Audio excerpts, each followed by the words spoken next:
Média ñu am mbégte àndaat ak yéen soir d'info mbégte mu rëy ndax champion bu mag la ñuy dalal Manga 2 ñi ngi lay nuyu. maa ngi leen di fay.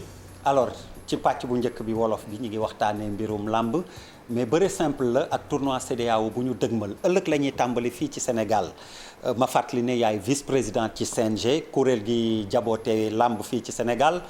Donc sa loxo la organisation bi nekk lu ci ëpp en tout cas ak responsabilité bi lëkkaloog CNG bi ak ministère des sports ñaata dëkk la ñuy xaar ci tournoi boobu waaye it yan anam ci organisation bi daal jamono ji ñu toll veillu départ bi démarrage bi lan nga ñu ci mën a wax. tout d'abord maa ngi lay gërëm di la sant bu baax a baax di la remercier ci invitation bi. ñoo ko bokk di nuyu amateurs yi yëpp. di nuyu askanu làmb yaakaar naa ne CEDEAO bu ñu commencé c'est pas une première ñu di ko defee au Sénégal donc CEDEAO bi suba lay commencé autorités yi yëpp ñëw nañu délégation yi yëpp ñëw nañu dalal nañ leen fi ñu war a dal donc am na ñoo xam ne ñu bari ci ñoom dañ leen di yóbbu ba hôtel Filao Saly ci hôtel yu nekk foofu donc ñoom ñëpp ñu ngi Saly donc ñu rafetlu loolu bu baax a baax a baax wax ne CEDEAO yaakaar naa ne événement bi Sénégal dafa war a génn si supporter équipe nationale bi ndax dafa nekk loo xam ne demuñ ko jéegaane comme football bi ñun ñoo ko moomal suñu bopp. maa nga bàyyil football bi waaw non promotion wala làmb ngay wax loolu mais ñun ñoo promotion wala làmb ji rek mais bàyyi promotion làmb ji ñu ñoo moom lii suñu askan la ñu ñoo ko moomal suñu bopp kon nag war nañu xam ne ñu ñoo moomal suñu bopp pays yu fi ñëw yëpp war nañu xam ne lii pays lutte la kon nag loolu moo tax ma def appel bi amateurs yi ñëw askan bi génn si fan lañ koy defee ci suñu bijou bi fan lañ ko war a defee fu dul suñu bijou bi waaw pour mu leer rek xam nga arène nationale xam naa ko même boo ko xamuloon jot naa ko mais pour ñi xamul waaw arène nationale lañ koy defee arène nationale alors ñaata dëkk ñoo fi tase ji baax nañu leeral ko mat nañ fukk waaw fukki dëkk ñëw nañu déjà waaw fukki dëkk ñëw nañu donc suba la ñu war a tàmbali compétition au total ñaata mbër la ñuy doon ñoom ñooy dëkk bu nekk de indi juróomi mbër juróoma juróomi mbër waaw kon 50 ñooy jongante seen biir tournoi CEDEAO boobu ban cër ak ban dayo la ko Sénégal jox ci jël raaya bi. waaw Sénégal xam nga lu mu compétir ak moromam yi rek. bëgg gañ day bëgg na ndam. Sénégal ndam la mais ku ñëw ci Sénégal dañ la accueillir ci teraanga Sénégal. ñoom ñëpp xam nañu ne soo egsee Sénégal rek xalaat yoo amoon yëpp génn na nakar bu amoon rek génn na. parce que dina la teral noo fëggawul dina la teral loo xam ne kenn mën na ko teralee ci beneen dëkk donc yaakaar naa ne tey dañuy ñaan yàlla jox ñu ndam bi ñu wax askan bi aussi mu ñaanal ñu xale yi yàlla jox leen ndam bi parce que ñoom xale yi def nañ leen ci condition yu leer yu wóor yu baax donc yaakaar naa ne ñoom ci seen bopp ñoo ko waxal seen bopp kon fu mu nekk am nañu sas moo tax ñoom ñu wax ne soo demee antenne wool ñu askan bi ñu ñëw seetaan si supportu nekk seen gannaaw suñu nekkee seen gannaaw ba ñu yëg ne suñu gannaaw la ñu nekk rek danañu def jaloori alors foog ñu analyse technique tuuti ndax yaa ngi woote askan wi ñu supporter si jàppale équipe bi nationale lamb dëgg la mais ci sa gis-gis ban dëkk moo ñu mën a sonal ndax Nigéria la ndax Niger la xam nga dëkk yi dañu évoluer ci làmb oui donc léeg-léeg nga gis yaakaar ne comme par exemple Niger mun nañu sonal ñoom ñu wàcc Gambie ñëw relever parce que société aussi Gambie ak Sénégal benn lañu am nañu ay mbër yoo xam ne dañu dem compétir Gambie donc su fekkee ne cas bu mel noonu war nañu mun a senal suñu booy mais am nañu confiance suñu booy am nañu yaakaar ci ñu booy ba yaakaar naa ne suñu góorgóorloo tuuti rek yàlla dina leen defal ndam tolluwaayu làmb bëre simple fii ci Sénégal comme ci CNG bi yaa ko jaboot fan boo koy natt fan la toll mi ngi jëm kanam mi ngi développé. waaw mu ngi développé bu baax a baax. parce que soo gisee làmb li nga ci am léegi ci lu traditionnel daawuloon am. lu jafe la doon promoteur bu mag ku dul Gaston Mbengue ñoo tëggal ci làmb ou bien Aziz Ndiaye. donc mais yeneen promoteurs yëpp ñu ngi ñëw investir ci làmb kon boobu balaa nga koy xam rek nga gis ci ouverture bi ñu kontaan ci loolu leen gën a woowaat gën a ñaaxaat ne nañu def ci lutte traditionnelle parce que pour nit nekk champion fii il faut nga jaar ci bëre simple il faut nga jaar ci mbapat mun loo nekk grand champion roi des arènes te jaarloo ci mbapat moo tax ñu bëgg ñu jàpp mais ndax xale yaa ngi ci gis seen bopp waaw xale yi comme bëre dóor bi waaw non xale yi nga bëre dóor bi moom ñi ngi fay ay 80 100 donte xëy na grand yi lañ koy ñi ñu jàpp ni ñooy grand yi en tout cas lañ koy fay non xam nga lu ñuy wax VIP yi moo waxal la VIP voilà VIP bi ngay fay 100 millions ak xale boo xam ne day bëre lu traditionnel gagné 2 millions VIP bi mun na am dans une année benn combat lay am xale bi mun na chaque semaine yàlla su ko defaree mu gagné 2 millions ba mu gagné 1 million soo comptabiliser loolu dina jege mbëri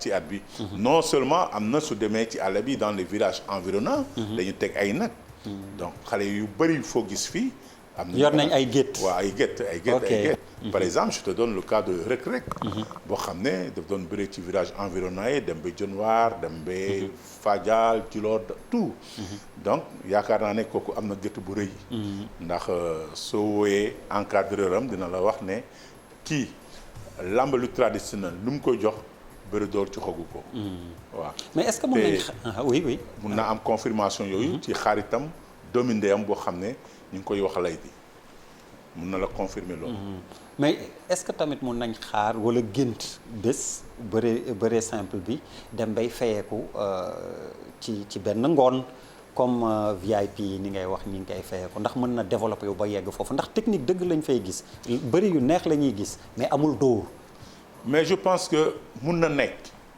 le traditionnel ñu nañ ko jaay à l'extérieur ci kaw ñu moo def gën a gaaw a jaay à l'extérieur que la lutte avec frappe ci kaw ñu def nan waaw ci kaw ñu développé ko rek def ay compétition def ay contacts def ay partenariat de lamb kenn mosuloon xalaat lu traditionnel def mise 1 million ay 250 000 la ñu doon def ay nag la ñu doon nekk ay fas donc tey mun naa wax ne am na ñu teg ay 5 millions am na ñoo xam ne ñu ngi proposé pour indi 15 millions teg ko kon nag am na ñu doon teg 5 millions déjà donc yooyu yëpp day dal ay xel donc làmb ji mun na upp lu traditionnel lutte avec frappe bi caché parce que tey suñu amee ay partenaires mun a jaay exporter lutte traditionnelle bi xale bi mun na am 100 millions ou bien 150 millions parce que ñooñu xam nañu làmb jooju te tey suñu defoon benn protocole d'accord ak Niger par exemple ñu dem foofu xale yi dem bëre ji foofu mun na am mise bu egg loolu ku jël foofu te mi ngi màgg ndax effectivement tournoi bi muy door ñetti dëkk la woon ñeent juróom léegi mi ngi màgg ba di dajale fukki dëkk yoo xam ni dañuy daje fii Sénégal encore une fois jongante tournoi CEDEAO te lu ma lay wax ne mun na weesu foofu sax xam nga dans les 14 régions amul région bu du teg bëre simple ci goxam par exemple mun naa la jox exemple ci Diourbel mun na am lutte traditionnelle lu mot presque 100 événements la région 100 ci benn saison benn saison waaw parce que par ay dëkk ñoo dëkk ok suñu defee récolte ku nekk village bu nekk day organiser ay lamb donc la lutte traditionnelle donc bokkul ak lutte avec frappe boo xam ne c'est des promoteurs ñooy viser rek ne lamb ji dama koy tëggi fële waa dëkk ci seen bopp ñoo tëgg ay lutte traditionnelle pour développer dëkk bi ndax tamit ni maa ngi lay tooñ balaa ñuy commencer entretien bi xalaat ngeen dëpp tamit VIP yooyu léeg-léeg ngeen jékki-jékki ne leen nañ dem ci bëre simple bi ngeen fàttali ko cosaan loolu tamit VIP yi duñ ko nangu parce que duñ ko ñemee parce que dañuy weeru kon am na lan mooy dañuy weeru non am na VIP yoo xam ne suy ñëwee ci lutte traditionnelle booy ter leen seen technique dafa des non du question technique des sax mais am na ñoo xam ne booy mun na leen daan facilement te boo ko yaakaaree waaw da ngay gis ay xale boo xam ne 90 kilos lay def daan mbër boo xam ne 120 kilos lay def ndax bëre simple bi ndax bëre simple bi amul ndax mun ko am technique bi te culture bi bu leen ko fàttee ci lutte traditionnelle dañu gis ay culture bu rëy réel boo xam ne mooy suñu cosaan maam yi da koy ko génne fàttaliku nañ koy génne alors ñu wax tuuti ci bëre dóor bi ndax wax ak yow waxtaan ak yow te duñ ko évoqué dina jafe grand champion noo gisee tolluwaayu làmb ji jamono ji Sénégal bëre dóor bi tolluwaayu làmb ji xam ngeen ne amoon nañu gàllankoor yàlla mu ngi ci defar sutura muy Covid bi feebar bi. waaw mbas bi bi ko na waaw. trop làmb ji mbas bi. ñu ngi ci sant yàlla di ko ñaan mu gën ko setal. làmb ji day dellu soit ci plus niveau bu mu nekkoon. parce que mbër mosul nangu jël ñaari avance bi ñetti avance. dañu waxoon ne day le Don King de la lutte sénégalaise Gaston Mbengue. ñoo créé innovation ci loolu. jox mbër ñetti avance. kon loolu yëpp développement la ci xale yi loolu day wone ne xale yi liggéey mu ngi fi. parce que soo xoolee xale yooyu ay xale yu ndaw yi yëpp ñu dem di naviguer immigration clandestine bi. ñooñu mun nañu gis seen bopp ci loolu. suñu gisee seen bopp loolu du ñu tarati loolu. parce que dans une manifestation mun nga jël xale yoo xam ne dañu mot 20 personnes nga bëral leen ku nekk lu muy am. am na ku nekk ci àll ba mënu ko am ci saison bi ci benn combat. ci benn combat waaw mënu ko am. en grand nga jël benn combat bu mag yaakaar naa ci at bi lu muy gagné benn ministre fii ci Sénégal mënu ko gagné. donc yaakaar naa ne sport bi ñu mun naa xale wax ne xale yi c'est de noble. waaw mais est-ce que ñoom it dañu xaw a tëj làmb bi di daje ci ñoom ak ni ngay wax ñu jël benn mbër jox ko ñetti avance am na ñoo xam ni amuñu combat donc loolu tamit ndax xel mun na ko nangu wala jaadu na. non loolu tëjul làmb ji parce que suivant da ngay bëri ay nit mu daanu. nga ñëw jëlaat ko. keneen bëri ak keneen daan keneen gi keneen jëlaat ko. waaw mais booy seet maa nga matuñu 10. ñoom ñooy bëri seen biir dama lay wax ku mel ni Tapha Tine par exemple ku mel ni Tapha Tine lu tax du am combat. non Tapha Tine day am combat xam nga déjà dafa am yoo xam ne mbër bi day mun nga viser ñaari nit ou bien ñetti nit. non est-ce que du moom mooy viser wala tamit dañ koy moytu xëy na tamit dañ koy moytu. mbër yi kon da nga bëgg a wax ne mbër yi dañuy ragal Tapha Tine. non waxuma dañ ko ragal mais. non suñ koy moytu koo moytu rek xam nga misaal nga joxe ma joxe misaal. non koo moytu rek dañ ko ragal. mais mun na am tamit que am na ñoo xam ni ñeme wuñ ko. Tapha Tine am na ay combat am na ay combat. bon moom it exemple laa doon joxe. mais y en a beaucoup d'autres. et puis li ñuy ñaan ñu ngi koy am. parce que mbër yu mag yooyu nga doon wax nanguwuloon bëre ak xale yu ndaw yi. kuy monter. oui parce que risque la ci ñoom. mais léegi nangu nañ ko. nangu na may xale yi chance. donc yaakaar naa làmb ji dina développer. amoon na ay jamono yi parce que Balla Gaye dem na bi nangu bëri ak Boy Niang. oui donc loolu c'est une chance. mais oui chance la mais bëriwul. mais at li ñuy wax catégorisation ci làmb ji amoon na ay temps débat bi posé wu fii est-ce que loolu tamit lu xel mën a nangu la. non xel mënu ko nangu. xam nga lu tax xel mënu ko nangu. dans toutes les régions. dañu bëre te xamuñu woon poids. Baboy. ma jox la benn exemple. waaw Baboy ban poids la nekk. bëri na fi ak Bombardier poids bi ñaata la woon. Balla Beye numéro 1. bëri naa ak moom bi may def ñaata laa doon peser. te bëri na ak moom. te am na ay mbër yu ndaw yoo xam ne jox naa la exemple bi. de 80 kilos ou bien de 90 kilos fekk mbër bu def 115 kilos. ñu daan ko facilement sans problème. waaw ba da ngay waaru sax. donc c'est pourquoi catégorisation boobu dina xaw a doy waar. nga xaw a jafe. maa nga personnellement yow lan mooy sa actualité tamit parce que nit ñi dinañ bëgg a xam ci loo nekk yaa ngi doon tëgg ay jamono yaa ngi ci production bi ba léegi wala. bon maa ngi ci. ma nga production maa ngi koy exercer. waaw toujours. mais en tant que promoteur yan jafe-jafe nga gis moo nekk ci promotion lamb bi. boo ci nekkee non jafe-jafe amul ci lamb ji. xam nga nit. da ngay xam loo mun. soo defee loo mun rek doo am problème. mais soo buggee def loo xam ne mënuloo ko da ngay am ay gàllankoor da ngay am ay jafe-jafe. mais tant que yaa ngi calculer ne lii mun naa ko lii mënuma wàññi dara su nekkee dërëm mun naa ko ci am je pense que ça sera une réussite pour yow. léegi ni ma la wax la sa yow personnellement am nga ay naal. pour comme dégguma séeréer xaw ma naka laa ko ci. non man maa ngi enfin je suis en retraité. j'étais à l'école nationale de police. oui je suis un moniteur des sports. je suis retraité. mais am nga programme agenda. dëkk ba yooyu organisé. maa ngi la doon wax ci par exemple mun naa la jox xibaar boo xam ne waruma ko woon a jox. parce que da ngeen di profité ci. te signé gu ñu benn partenariat. le 11 décembre. xam nga Joal Fadiouth dañu doon am. sanctuaire bi ñu doon réfectionné defaraat ko mu bees ñu war ko inaugurer.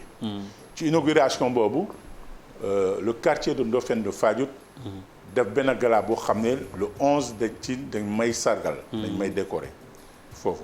le 11 donc le 11 décembre bi ñu dëgmal. la cérémonie religieuse aussi ñu def ko le dimanche. Fadiouth ci boppam wala Fadiouth ci boppam Fadiouth ci boppam Fadiouth l'île touristique.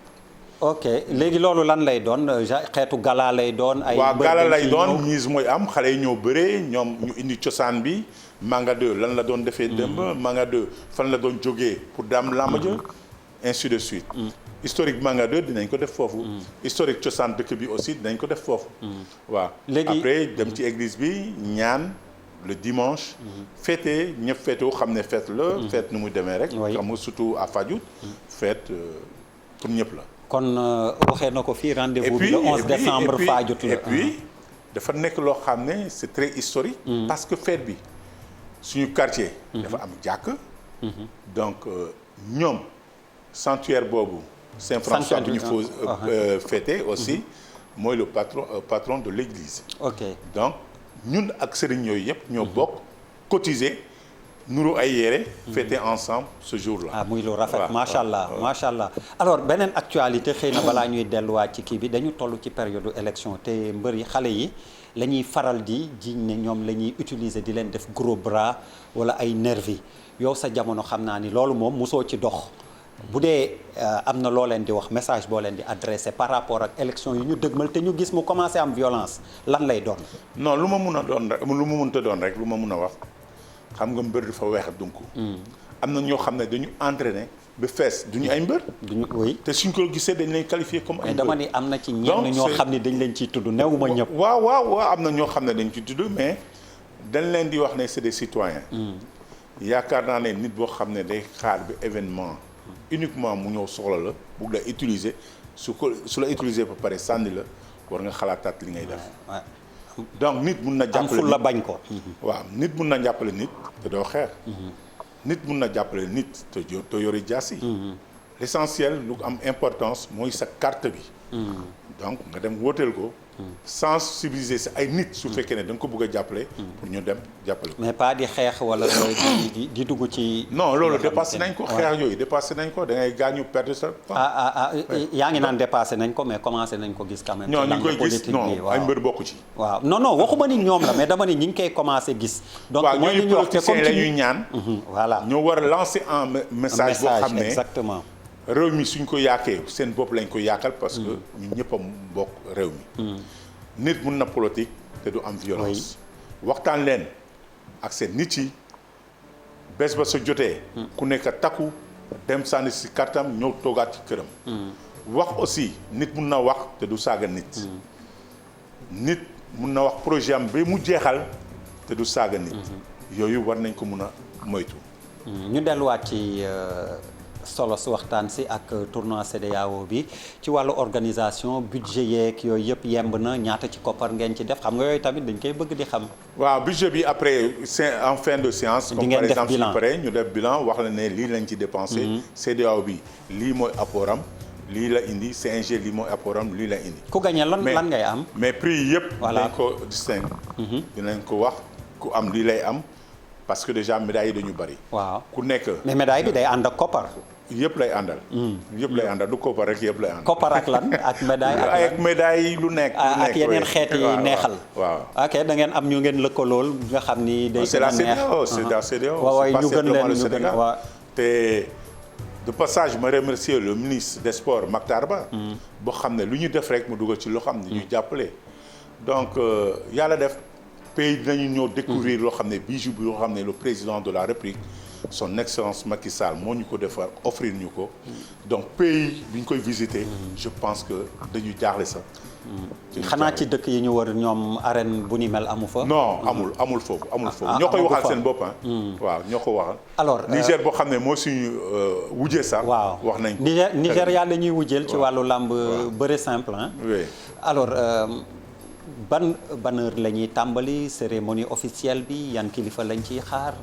non ñu ngi xaar kilifa yi yëpp invité ñu kilifa yi le ministre des sports aussi moo koy présider ouverture bi. ban heure demain à 15h30. nañu commencé. contexte Covid la contexte Covid bi nakal tamit la ñu nar a docteurs yi organiser yëpp comme par exemple tout ça a été prévu par les techniciens ku nekk xam nga dafa am pàccam. waaw boo xam ne moo koy diriger. donc ay wax xanaa kuy ñëw na gànnaayoo maskam. waaw wala kuy ñëw ci làmb ji da nga gànnaayoo masque. su gannaawul masque ñu jox la masque. ñu jox la ñu may la. oui donc ñu fa ñëw yëpp dañ leen di defal test Covid aussi suñu demande encore. test gratuit ah. waaw gratuit enfin pas gratuit ñun ñoo ko jël en charge. waaw oui bon mooy waaw loolu laa bëgg wax da ngeen fexe daal ba ni nga wax ñu yëwénal leen ko. waaw ñu yëwénal donc kuy dugg dinañ la defal test. non ku dugg dina la defal test mais dinañ lay xool daa am nga masque. dina lay jox produit aussi. non di nga ne di ngeen testé non gratuitement je parle des lutteurs. ah ok lutteurs yi dañuy waaw mbër yi. waaw mënoon ngeen jàppale tamit ñi nga xam ni dañuy seetaan si ñu jéem leen a defal dépistage bu gratuit. non askan bi yëpp mënuñ ko am na non defoon nañu loolu déjà ñun. waaw maa ngi fàttaliku kañ. bi ngeen ko bokkoon nga ci ñi ko teewee. waaw donte am na mbër yu absent woon. waaw ñu daw mais dafa fekkoon mbër yooyu non mbër yooyu dafa fekkoon ñu def. parce que man mii di wax ak yow fekk na ma def. ok parce que dama gis ñu doon lancé finalement appel naan ñi ñëw bëriwul ndax dañoo ragal am déet. non mbër du ragal loolu. mbër du ragal test Covid. kon maa nga ñu tàggoo lan ngay. di leen remercier bu baax a baax di leen gërëm comme ni ma ko waxee rek du askan bi mu ñëw jàppale seen équipe nationale bi.